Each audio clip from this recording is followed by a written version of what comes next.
Olá, seja muito bem-vindo para mais um dia de leitura da Bíblia com a C. E hoje nós entramos num livro super especial que é o livro de Daniel.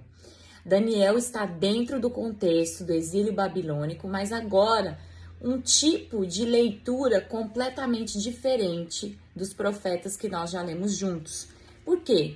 Porque agora Daniel ele vai falar sobre a perspectiva do que ele estava vivendo dentro da Babilônia e o que ele vivenciou individualmente com Deus, que influenciou não apenas a vida dele, mas toda a nação da Babilônia, todos aqueles reis, que não foi só Nabucodonosor, nós vamos ver aqui, mas todos os reinos que passaram por Daniel, vamos dizer assim, foram influenciados por uma decisão muito simples que eu e você podemos tomar, que mudou completamente a vida de Daniel e pode mudar a sua vida também.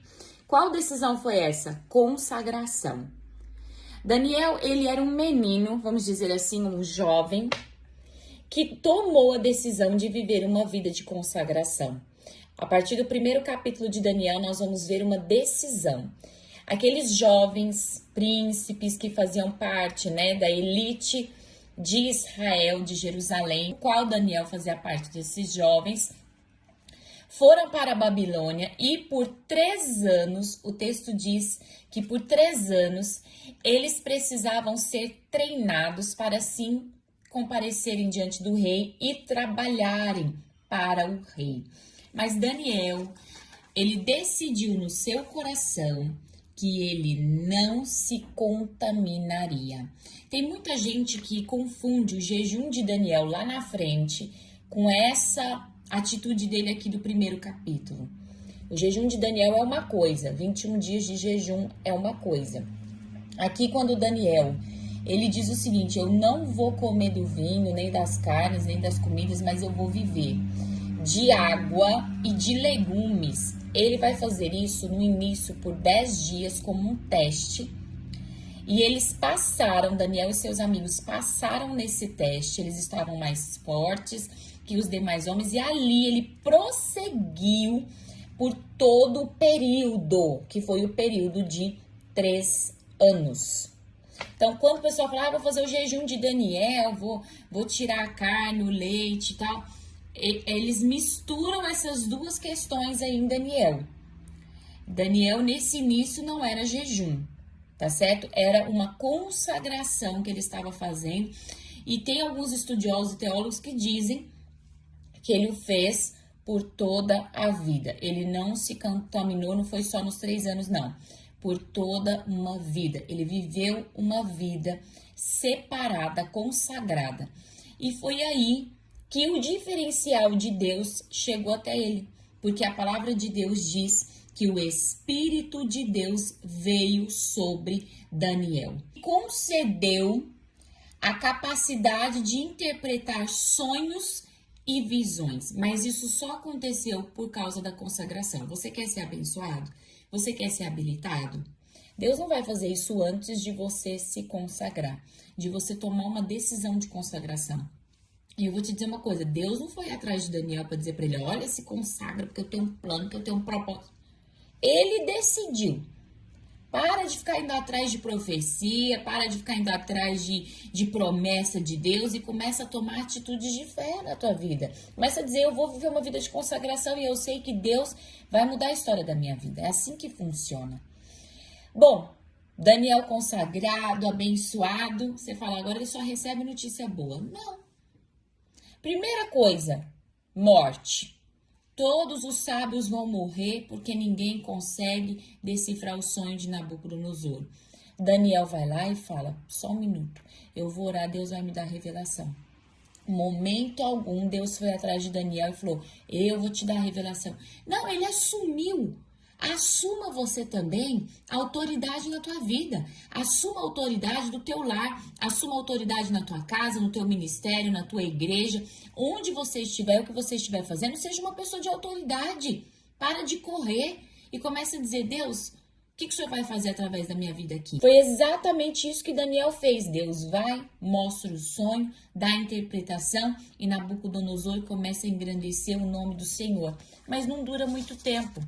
A próxima situação que Daniel agora vai vivenciar, não é bem Daniel, mas é os amigos de Daniel, é a construção de uma estátua de ouro que Nabucodonosor fez, talvez por ele se ver, né, como essa cabeça de ouro e tudo mais, ele vai e faz uma estátua todinha de ouro para permanência do seu reino, e todos devem se prostrar e adorar. E os amigos de Daniel não se prostram, e eles vão para onde? Na fornalha de fogo ardente. E eles dão uma resposta muito certa para esse rei Nabucodonosor, dizendo para ele: eu não vou manter a minha vida fora de posicionamento. Eu vou ser posicionado em Deus. Se Deus quiser me livrar, Ele livra. Se Ele não quiser livrar, Ele não livra. Mas eu não vou deixar de viver o que eu tenho que viver. Tem muito cristão que só serve a Deus na bonança. Tem muito cristão que só serve a Deus no dia bom. Isso não é ser cristão. Isso não é ser de Deus. Nós estamos numa Babilônia aqui na Terra. E nós precisamos ter estes comportamentos aqui se nós quisermos ver a glória de Deus. Se você observar em cada passo, em cada fase, cada dia difícil, cada sentença, Deus colocava eles numa posição maior de autoridade. Cada problema que eu e você enfrentamos aqui na Terra vem para nos habilitar para vivermos uma posição de autoridade ainda maior sobre a Terra. Mas para isso, nós vamos ter que confiar, consagrar e nos posicionar diante da verdade de Deus. O que aconteceu é que o quarto homem apareceu na fornalha, nada aconteceu com eles, e no capítulo 3, versículo 30, diz assim: o rei promoveu Sadraque, Mesaque e Abidnego, que era o nome dos amigos de Daniel, Ananias, Azarias e Misael, nomes aqui babilônicos, a cargos ainda mais elevados na província da Babilônia. Nós vamos ver que Nabucodonosor, ele tem um sonho e ele fica espantado, ele fica assim aterrorizado. Por que ele está aterrorizado? Porque era uma coisa terrível mesmo. E ele chama Daniel. E quando ele chama Daniel, Daniel ouve aquilo e ele fica aterrorizado também. Porque é uma coisa muito séria, que é o Nabucodonosor crescer como uma grande árvore, só que de repente vem uma pedra do céu e coloca ele numa posição de animal. Destrói ele 100%. E ele vive um tempo como animal. E Deus fala, é assim que vai acontecer com você. E Deus dá essa mensagem para Daniel falar para Nabucodonosor. Você vai viver como um tempo como um animal. Por quê? Porque você não reconhece 100% a minha glória. E acontece isso mesmo, o sonho se cumpre. E por um determinado tempo, Nabucodonosor perdeu, foi expulso do convívio humano. Só que um dia ele volta à sanidade, ele louva a Deus, e nesse louvar a Deus ele declara, versículo 37 do capítulo 4, louvo, glorifique e honro o Rei dos céus, todos os seus atos são justos e verdadeiros, ele tem poder para humilhar os orgulhosos. E assim Nabucodonosor morre. Veja que Daniel influenciou um dos maiores imperadores da época que Daniel estava vivendo. E ele fez isso com o quê? Com testemunho, com consagração, com posicionamento. Não é para você ser envolvido pelo teu patrão, o erro dele, o Deus dele, o pecado dele, das outras pessoas, do teu convívio, para você influenciar. É para você ser uma bênção. A partir do capítulo 5, nós vamos ver outro rei, que é Beltesazar, e o reinado dele, não se fala muito sobre ele, só fala sobre uma coisa: ele abusou, pegou os utensílios do templo de Jerusalém que estavam na Babilônia e usou para se embriagar. Quando ele fez isso, apareceu a mão de Deus e começou a escrever na parede: Mene, Mene, Tekel, Parsim. E aí a mãe dele lembrou de Daniel e falou, traz Daniel que ele vai falar o que é. E o que é? Mene, Deus contou os seus dias e o seu reinado determinou o seu fim. Tekel, você foi pesado na balança e não atingiu o peso necessário. Parsim, seu reino será dividido e entregue aos medos e aos persas. Veja que Deus já havia declarado isso lá atrás, na visão em Nabucodonosor daquela grande estátua que ele era a cabeça. E aqui se cumpre. Naquela mesma noite, Belsazar, rei da Babilônia, foi morto. Entra um novo rei, o rei Dario.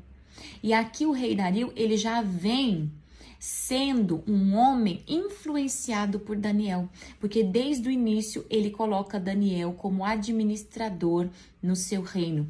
E ele diz o seguinte: por causa da grande capacidade de Daniel, o rei planejava colocá-lo à frente de todo o reino. Qual era a marca de Daniel? Ele era leal, responsável e digno de confiança. Você tem essa marca?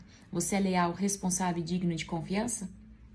Bom, aqui nós vamos ver que tramaram contra Daniel, os invejosos, e aconteceu que Daniel entrou na cova dos leões por conta disso.